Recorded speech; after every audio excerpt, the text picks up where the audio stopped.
Ooh. Well, hello again, adventurer.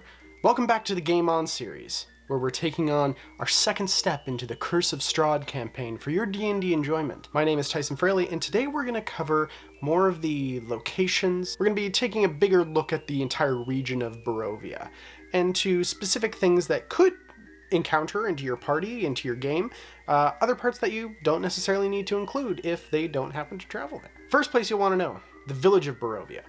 Barovia is both a region and also a town. So the town of Barovia, it's pretty bleak, it's pretty sad, there's a lot of mud everywhere, everyone's pretty much depressed all the time, constantly. This is also where your party is going to encounter Irina and Ismark, who are siblings who, one of which, Irina, as mentioned in our previous video, go and watch that if you haven't watched this one right now. Irina is the woman that Strahd believes is the reincarnation of his lost love, Tatiana. They're also going to encounter a priest named Donovic, who has trapped his teenage son in the basement after being turned into a vampire spawn for a year.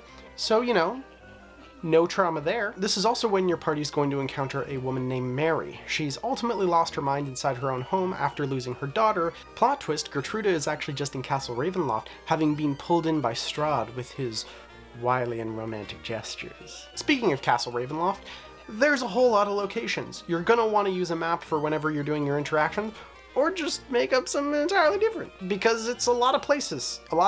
There's a whole lot of cool stuff in there. It's just that it's a lot to have to memorize. Some key figures inside of the castle, Strahd, of course. Then there's also Rahadin, which is Strahd's right-hand man. Then there's Gertruda, as mentioned before, very doe-eyed and waiting to live her true adventure. Like all the fairy tales have told her that she's gonna live her life. Then there's personally one of my favorite characters, Piddlewick 2. I'm so happy to be able to go into Piddlewick 2 when we get to the next episode, which we're going to be going into a full deep dive for characters. There's also Strahd's banker, who is chained up inside the castle, just endlessly forced to essentially do finances, I guess. Probably the second most important figure you could encounter in the castle is probably Esmeralda de Avenir. But again, we're going to go more into her into next episode. Next up we have Vallaki, another town located in the whole region of Barovia. Vallaki houses another church, which is protected by some priests' bones that have been stolen currently, and there is a time limit if your players are able to save the whole church or not. Then there's the Blue Water Inn, which is a major location of the Keepers of the Feather. Again, more information will go into that organization later. Just think of it more as super cool rogue were-ravens? Yeah, that's about the best I can put it. Also at the Blue Water Inn is Rictavio von Richten, the vampire hunter we spoke about in the first episode of this little series. Just on the outskirts of the city is Argynvasthalt, which is an old temple to a silver dragon that now is filled with revenants and other vengeful creatures trying to get back at Strahd for killing them. There's also Wachther House, which is a home of Lady Wachther, as well as her two sons, who are raging alcoholics, and her daughter, who has gone nuts inside of her attic, who are, well, Lady Wachther is more of a sympathizer with Strahd than anything else, and, well, let's just say that she's a little bit obsessed and has decided to take it into her own hands to craft some of the dark rituals that she has grown, interested in. Next up, Old Bone Grinder.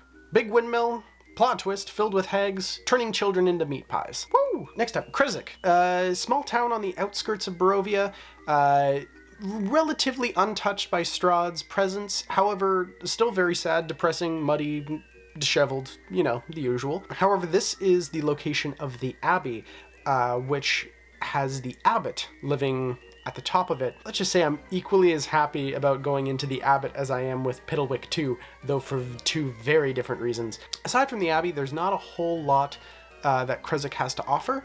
There's still the Burgomaster, or the mayor of the town that exists. One exists in Krzyk as well as one exists in Vallaki. Next up, the Ruins of Berez. The Ruins of Berez is the, well, it was once a town.